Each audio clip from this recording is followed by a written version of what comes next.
como parte de esa bendición que Dios nos ha dado.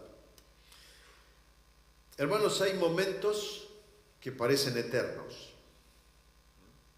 Yo no sé si a usted le ha pasado alguna vez. Algún momento que dice esto no se termina más. ¿Cuándo se va a terminar? Y a lo mejor no es un momento largo. A lo mejor son segundos, son minutos. Pero a uno le parece que es eterno y que no se termina nunca. Por otro lado, a veces también tenemos periodos largos que parece que pasan en un minuto. Decimos, por fin esta situación pasó. Y seguramente usted ha vivido muchas situaciones de ese tipo. Yo le voy a contar un episodio que me pasó cuando era adolescente. Tenía un tío que tenía campo en Santiago del Estero, entonces me voy allá a pasar un tiempo con él. Y un día me dice un primo mío, me dice, acompáñame, vamos en el tractor y vamos a ir a buscar un acoplado que quedó en el campo. Y bueno, nos vamos los dos. Vieron cómo eran los tractores de antes, no tenían cabina, no tenían aire acondicionado, nada como hay hoy, ¿no? Era el asientito, la rueda, el motor y un enganche atrás para poder enganchar y traccionar. Bueno, nos vamos los dos allí al campo y cuando llegamos donde estaba el tractor, él me dice, mira, bájate y engancha el tractor, el acoplado al tractor. Vieron que tiene como una lanza, es el término, gracias, el término correcto, una lanza para... Entonces, yo me bajo sin prestar atención y no me doy cuenta que él da marcha atrás con el tractor, tomo la lanza, la coloco y cuando quiero salir, la rueda del tractor me aprisiona contra el acoplado, porque él había entrado no recto, sino oblicuo. Yo no me había dado cuenta de eso. Imagínense, 13 años, 14 años, nunca había ido al campo, no tenía idea de nada. Y él hacía marcha atrás porque le daba la impresión que todavía no se había enganchado el acoplado. Y yo estaba apretado con la rueda. Imagínense la rueda del tractor. Me tenía aprisionado contra el acoplado.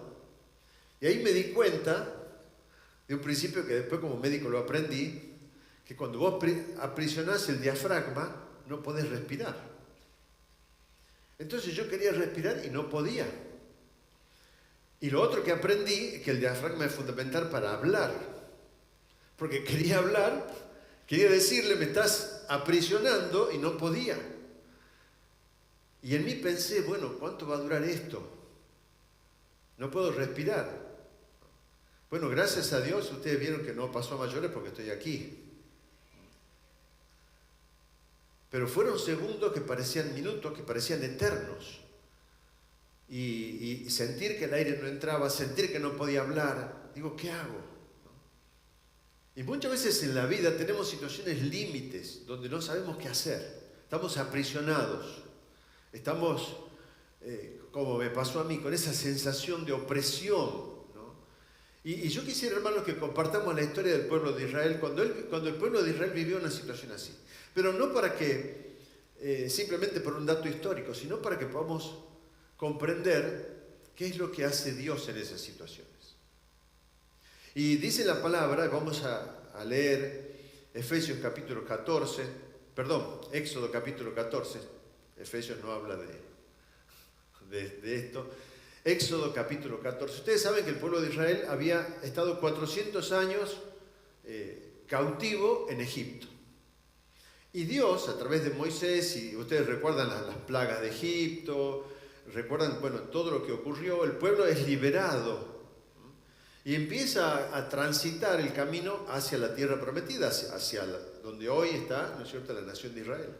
Pero para atravesar esa zona, había varias opciones. Una de las opciones, que era casi imposible, era atravesar el Mar Rojo, porque imagínense un pueblo, ¿cómo hacía un pueblo para atravesar un mar? ¿Cuántas naves se hubieran necesitado? Y la historia nos encuentra en ese lugar, donde Dios le habla a Moisés, que conducía al pueblo de Israel. Moisés, el profeta, el conductor, el líder, que conducía. Y en Éxodo capítulo 14, versículo 1, ya con todo el pueblo de Israel marchando, dice que entonces el Señor, estoy leyendo la versión NTV, para los que quieren seguirla, Dice, entonces el Señor le dio a Moisés las siguientes instrucciones. Ordénalos a los israelitas que den la vuelta y acampen cerca de Pi-Hairot, entre Migdal y el Mar Rojo.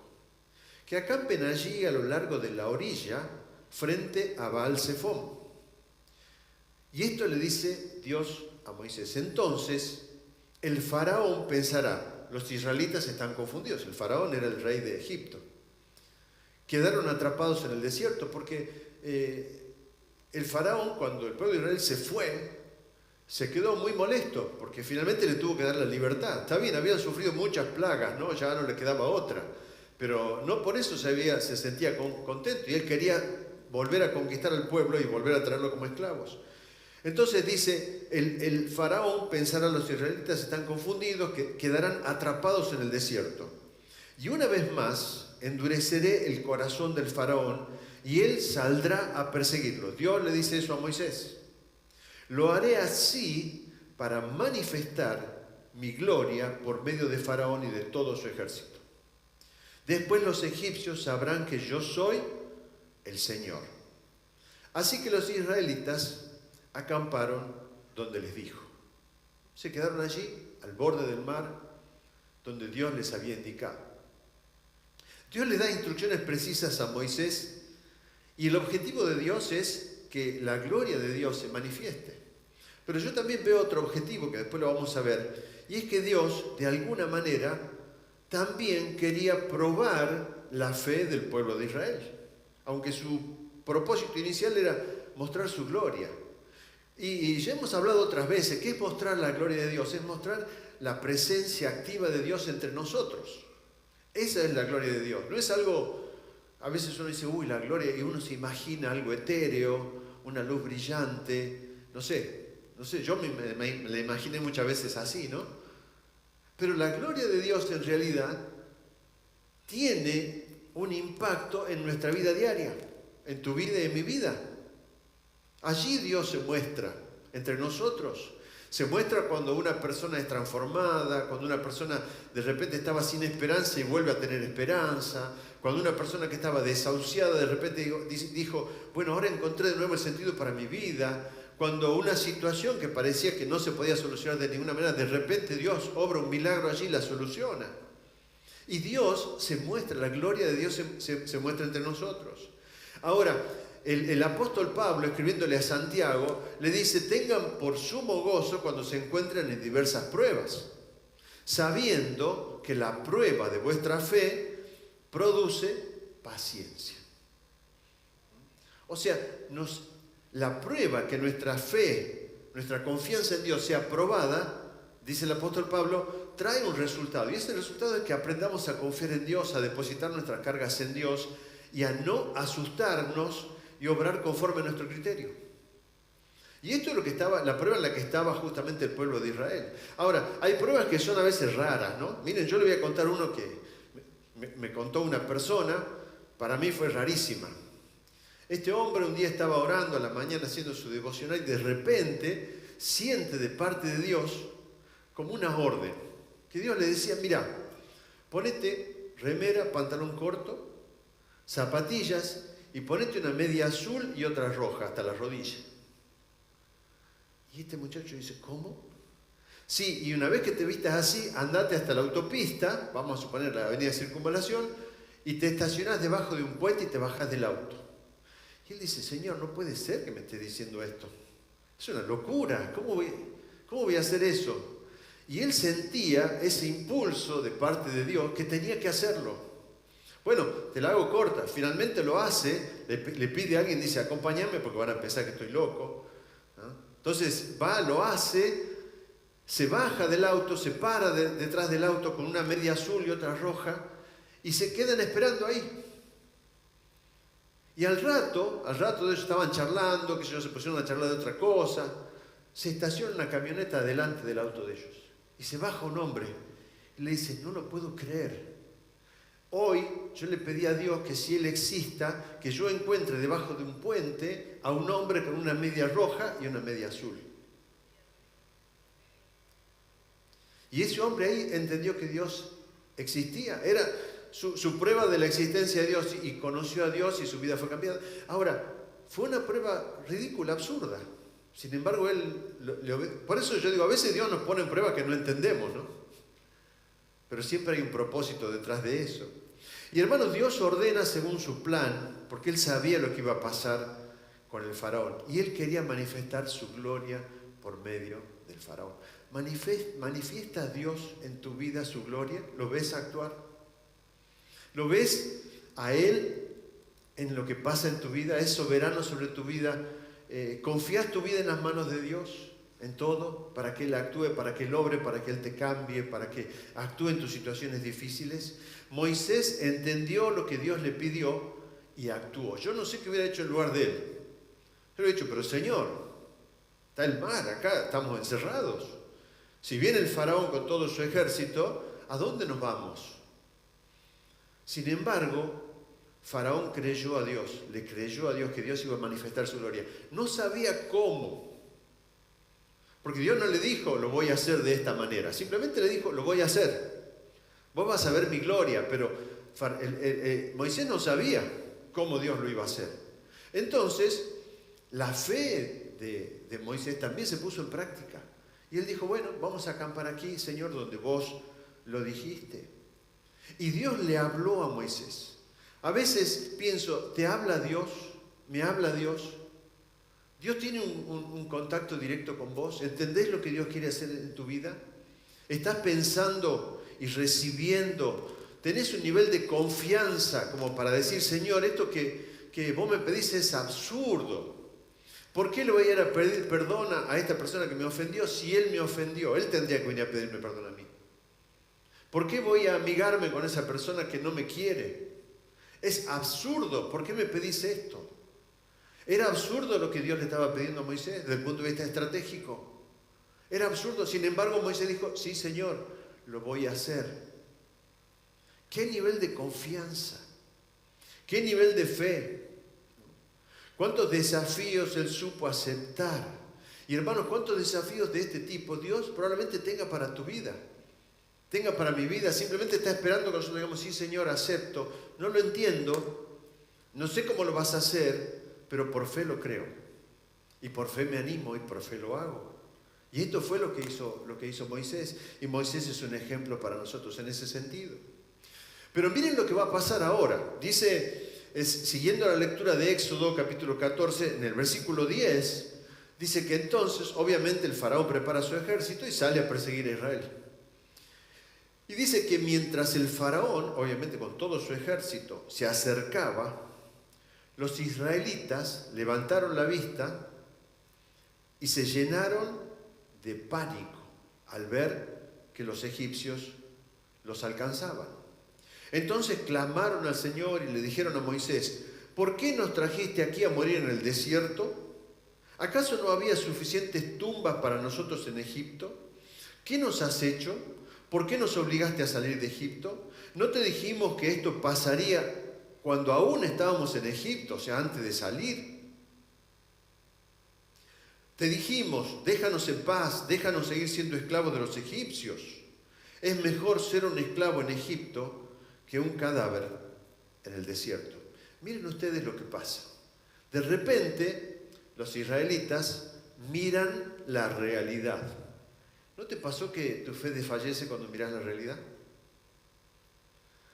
¿Y cómo miras la realidad? Y bueno, lees la Gaceta, lees Infobae, lees Clarín, decís, esta es la realidad. Escuchar lo que el vecino te dice, todo está mal, todo va. Escuchar lo que tu compañero de trabajo te dice, no hagas eso, no seas blando, sé más duro. Y tu fe y mi fe empieza a desfallecer, porque empezamos a mirar la realidad humana, la realidad que nos rodea. Y decimos, bueno, pero yo tengo que ser realista. ¿Sabes una cosa? Dios se da cuenta aquí que el pueblo tiene miedo. Y se da cuenta que la realidad es lo que le impide al pueblo confiar en Dios.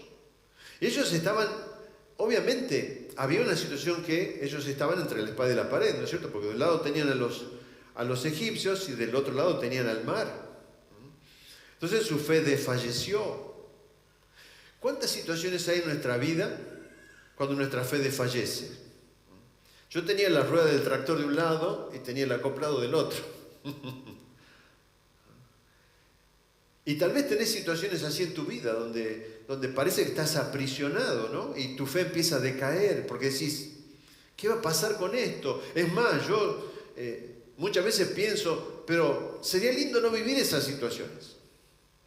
¿Sabes una cosa? Dios permite esas situaciones. ¿Por qué? Porque Dios quiere que tu fe crezca.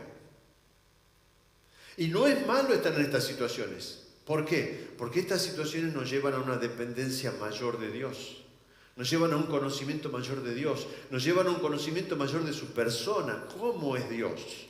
¿De qué manera actúa Dios en la vida de sus hijos?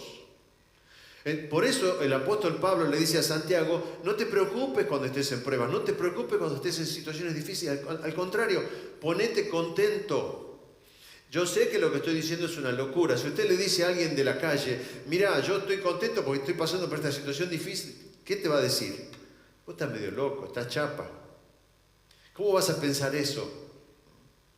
Ahora, el apóstol le dice, no, cuando estés en una situación de prueba, ponete contento. ¿Por qué? Porque vas a crecer en la fe, porque vas a tener más fe en Dios, porque vas a conocer a Dios en la experiencia, ya no por lo que alguien te contó, ya no por lo que alguien te dijo, sino porque vos lo viviste, porque eso pasó en tu vida y vos pudiste ver la mano de Dios en tu vida.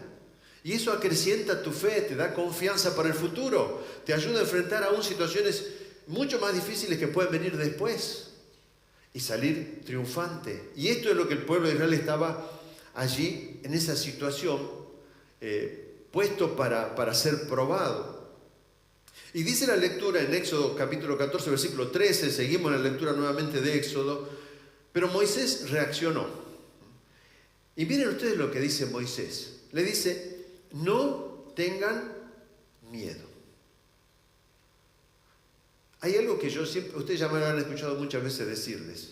Lo contrario de la fe no es la incredulidad, es el miedo. Porque lo que te impide creer es el miedo. ¿Qué va a pasar? De esta no salimos. ¿Dónde está la fe? ¿Dónde está tu fe? ¿Dónde está Dios? ¿Dios está queriendo actuar allí? No, esto ya no tiene solución, voy a tirar la toalla, esto no va más. ¿Dónde está tu fe? ¿Dónde está tu confianza en Dios? ¿Dónde lo que Dios puede hacer? Y Él le dice, solo quédense quietos. ¿Qué tenían que hacer los israelitas? Tenían que quedarse quietos allí donde estaban. Quédense quietos. Y les dice algo más. Y observen cómo el Señor los rescatará hoy. Observen cómo Dios va a obrar en la vida de ustedes. Esos egipcios que ahora ven, jamás volverán a verlos. El Señor mismo peleará por ustedes, solo quédense tranquilos. Hermanos, qué tremendo el desafío que Dios le hace al pueblo a través de Moisés. Un desafío tremendo. El desafío de, en primer lugar, enfrentar el miedo. Ustedes saben que no se puede vencer el miedo de ninguna otra manera que enfrentándolo. Entonces, cuando vos tenés una situación que te da miedo, no tenés que escapar. Cuando tenés una situación que te da temor, inseguridad, tenés que aferrarte a lo que Dios dice y enfrentarlo en la fe de que Dios va a actuar. Porque esa es su promesa. En la fe de que la situación va a cambiar y, como hablábamos anoche, seguir haciendo lo que Dios te manda hacer. No empezar a llamar desesperado. A ver, voy a consultar al hermano Santa, a ver qué me dice. Voy a consultar al curandero, a ver qué me dice. O voy a llamar a mi amigo, a ver qué hago, porque no estoy desesperado, no sé cómo actuar. Moisés le dice, quédense quietos, quédense tranquilos y observen, ¿qué cosa? Lo que Dios va a hacer. Tremendo el desafío de Moisés para el pueblo. Tremendo el desafío de Dios para su pueblo, que los anima a confiar, a creer. ¿Qué haríamos nosotros, no? Ahora, ¿saben una cosa? Mientras ellos estaban quietos, mientras ellos estaban tranquilos, mientras ellos depositaban, porque indudablemente estar quietos y tranquilos en esa situación significaba, en la práctica, confiar y quedarse tranquilos para ver lo que Dios iba a hacer. Pero mientras ellos estaban quietos y tranquilos, Dios iba a revelar su plan. Ya se lo había revelado en parte a Moisés, no totalmente. Faltaba la solución. Les dio la primera instrucción, le dijo, lleguen ahí, acampen, y no le dijo nada más. Moisés no sabía nada hasta ese momento. Ahora, Moisés dice, vamos a quedarnos quietos y vamos a observar qué hace Dios. Y tal vez te dirán, no, pero ¿cómo te vas a quedar quieto? Hace algo, movete, actúa. Termina con esa situación. Devolverle mal por mal al que te hizo mal. No pagues la deuda que es injusta. Miles de cosas. Dios dice, no, quédate tranquilo, quédate quieto y observa lo que Dios va a hacer. Porque mientras nosotros estamos tranquilos y confiando en Dios, Dios nos revela su plan para la situación. Ahí es cuando nosotros podemos confiar en Él, cuando Él revela su plan. Y hermanos, el quedarnos quietos, el quedarnos tranquilos, tiene que ver justamente con escuchar la voz de Dios, con escuchar el plan que Dios tiene para nosotros, para esa situación. Ahora, si yo me apresuro, evito, quiero solucionar las cosas rápido, probablemente la voy a solucionar desde el punto de vista humano. Bueno, no, a mi amigo no le hablo más porque estamos enojados, chao, se terminó el problema. Pero esa no es la solución de Dios. Esa es una solución humana, que probablemente en vez de mejorar la situación, la empeore hacia el futuro. Y Dios no quiere eso, Dios quiere que mi futuro sea mejor. Entonces Dios me dice, quédate tranquilo, espera, porque yo tengo un plan, tengo un propósito y te lo quiero revelar. Y eso es lo que Moisés lleva al pueblo. Le dice, vamos a estar quietos y vamos a escuchar y vamos a ver lo que Dios tiene para decirnos. Ahora, ellos tenían que retomar su fe. Tenían que quedarse en una posición de fe ante la situación, pero no solamente en un quedarse físico, sino en un quedarse espiritual, en un quedarse en las palabras que Dios había dicho. ¿Y qué es lo que Dios había dicho? Dios le había dicho a través de Moisés, miren todos estos egipcios, nunca más los van a volver a ver. Eso era lo que Dios había dicho. Y el pueblo tenía que quedarse, pero confiando ¿en quién? En ellos, en sus fuerzas. No era un pueblo guerrero, no tenían armas. Tenían que quedarse confiando en las palabras que Dios les había dado, en la promesa que Dios les había dado. Y esto, hermanos, es la enseñanza para nosotros. Dios nos ha dado promesas y tenemos que estar quietos esperando que las promesas de Dios se cumplan. Esperando que Él revele su plan, porque su plan siempre va a ser mejor que el mío. Su salida siempre va a ser superior a la mía. Eso no hay discusión. Yo voy a poder obrar de acuerdo a mi criterio humano, pero Dios me dice, no, esto así no es. Tenés que hacer como yo te digo. No tenés que devolver mal por mal. Tenés que hacerle el bien a tu enemigo. Porque eso es lo que yo te enseño. Eso es lo que yo quiero. No tenés que esperar recibir para recién dar. Tenés que dar porque más bienaventurado es dar que recibir. Totalmente una contracultura. Absolutamente una contracultura en base a lo que humanamente conocemos y hemos aprendido. Entonces Dios dice, yo quiero hacer otra cosa, quiero darte una solución. Y lo que más me gusta de Moisés es que Moisés les termina diciendo, Dios peleará por ustedes. Y Dios pelea por nosotros nuestras batallas. En aquellos lugares donde yo no sé cómo, donde yo no tengo salida, donde no entiendo cómo puedo salir de la situación, allí Dios obra con poder en mi vida. Allí Él muestra su gloria. Él muestra su gloria en mi vida cuando Él me da una salida a lo que yo espero, porque estoy confiando en Él y esperando que Él me revele su plan. Y Él da la salida, me da la victoria y puedo avanzar. Pero dice que luego el Señor, versículo 15, le dijo a Moisés, Moisés, ¿por qué me estás buscando? ¿Por qué clamas a mí? Y antes que nada le dice, dile al pueblo que se ponga en marcha. ¿A dónde, Señor? ¿No tenemos que tirar al agua entonces? Habrá dicho Moisés, ¿no? Porque ya estaba el mar. Dile al pueblo que se ponga en marcha. Y ahora le revela el plan. Le dice, toma tu vara, extiende la mano sobre el mar, divide las aguas para que los israelitas puedan pasar por el medio del mar pisando tierra seca. Y como ustedes saben, la historia sigue que Moisés levanta su vara, el mar se abre, y esto está comprobado científicamente, de que el Mar Rojo tuvo un momento donde quedó seco, y allí pasó el pueblo de Israel. Y cuando el pueblo de Israel terminó de pasar, ¿qué ocurrió? Entró el ejército del faraón, el ejército egipcio, las aguas se cerraron, y como Dios había prometido, nunca más vieron al ejército del faraón. Nunca más lo vieron. Y esto se cumplió, la promesa de Dios se cumplió, ellos tenían que esperar. Ahora, ¿qué le dice Dios a Moisés? Dile al pueblo que se ponga en marcha. Hermanos, hay momentos para orar y hay momentos para esperar y hay momentos para actuar. Y aquí Dios le dice al pueblo, bueno, póngase en marcha. ¿Para dónde? ¿Hacia el mar? Pero Señor, nos vamos a ahogar. Caminen hacia el mar. Vayan hacia el mar. Yo voy a hacer el milagro. Ustedes crean simplemente. ¿Cuántas veces Dios te dice, camina, ponete en marcha, actúa conforme a lo que yo te digo? Pero Señor, lo que vos me enseñas no es lógico. Obviamente, la lógica humana no coincide con la lógica divina, de ninguna manera.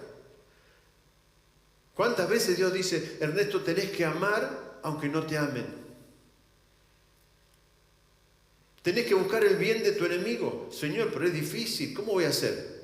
Mi esposa hace un mes que no me habla y vos querés que yo la ame. Yo no tengo ganas de amarla. Sin embargo, el Señor me dice, Ernesto, tenés que amarla igual aunque ella no te hable, aunque esté enojada con vos. Y allí es donde el Señor empieza a actuar. Y hermanos, el caminar es un caminar por fe y no por vista, porque los judíos veían simplemente el agua del mar. No veían otra cosa, simplemente veían el agua del mar y tenían que caminar por fe en esa dirección donde Dios les estaba diciendo. Tenemos que empezar a caminar. Y hermanos, en el momento que ellos pisan el agua, ¿qué ocurre con el agua del mar? Nos cuenta la historia que el agua del mar, las aguas se dividen y allí ellos empiezan a pasar. Y hermanos, esta división del agua nos hace recordar otra división. Un día, cuando Jesús murió, cuenta la historia que llegado el momento donde Jesús fue crucificado, donde Jesús murió, cuenta la historia que cuando Jesús entregó el Espíritu, dice la palabra, el velo, una cortina que dividía el lugar santo con el lugar santísimo, donde estaba el arca del pacto, donde solamente entraban los sacerdotes una vez al año. Cuenta la historia que ese velo que dividía esos dos sectores se partió de arriba abajo y se abrió. Y hermanos, esto es un símbolo para nosotros. Esto que ocurrió en la realidad hace más de 2000 años atrás nos habla de la salvación que viene de Dios a través de Jesucristo.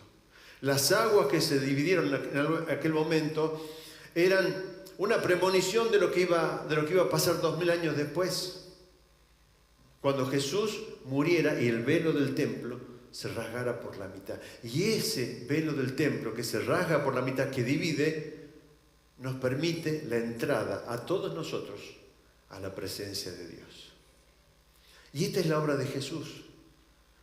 Esto es lo que Jesús hizo y esto es lo que Dios hizo también en aquel momento con el pueblo de Israel.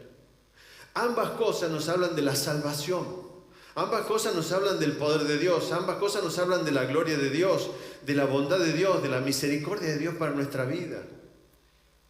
Cuando el velo del templo se rasgó por la mitad, pudimos entrar a la presencia de Dios. Y todo lo que estábamos fuera, que no éramos hijos de Dios a través de la obra de Cristo, ahora podemos ser hijos de Dios. Por eso, hermanos, ahora vamos a compartir el pan y el vino para recordar esto. Este velo que un día se partió y que nos permitió a nosotros entrar en la presencia de Dios. Y hermanos, entrar en la presencia de Dios no es simplemente decir, voy a la iglesia, puedo leer la Biblia. No, entrar en la presencia de Dios es disfrutar de todo lo que Dios como Padre tiene para nosotros. Y Dios tiene promesas, Dios tiene obras buenas para nuestra vida, Dios tiene cosas que Él quiere que hagamos, pero obviamente tenemos que confiar, porque es la fe la que mueve las montañas. Es la fe como un grano de mostaza, que cuando crece se transforma en un enorme árbol, en un árbol gigantesco, dice la palabra. Y esa pequeña fe que a lo mejor vos tenés, que estás pensando hoy, Señor, pero no sé si confiar, no confiar, porque dudo, porque tengo inseguridad. El Señor te dice, confía, camina, ponete en marcha. El agua se va a abrir. El velo del templo se rasgó para que todos nosotros pudiéramos entrar a la presencia de Dios. Por eso cuando ahora comamos del pan y tomemos del vino, recordemos esto que pasó hace tantos años y lo hagamos con un espíritu de agradecimiento, un espíritu de reconocer la obra de Dios en nuestra vida por todo lo bueno que Él hace cada día en nuestra vida. Por eso vamos a compartir ahora el pan y el vino. Le voy a pedir a los hermanos que van a colaborar en el servicio que por favor se adelanten. Y vamos a orar pidiendo la bendición de Dios sobre esto. Querido Padre, en el nombre de Jesús estamos aquí agradeciéndote por el pan que nos recuerda el cuerpo de Jesús que fue entregado en la cruz por todos nosotros. Te damos gracias por el vino que nos recuerda la sangre de Cristo que fue derramada por nosotros. Gracias porque al hacerlo recordamos todo lo bueno que has sido con nosotros y que eres con nosotros. Padre, en esta mañana te alabamos, te bendecimos, te damos gracias. Te decimos que estamos agradecidos por amarnos aun cuando no lo merecíamos, por darnos de tu bendición cuando estábamos lejos de ti. Tú, Señor, nos recogiste, nos amparaste y nos diste tu salvación. Te agradecemos, te bendecimos en el nombre de Jesús.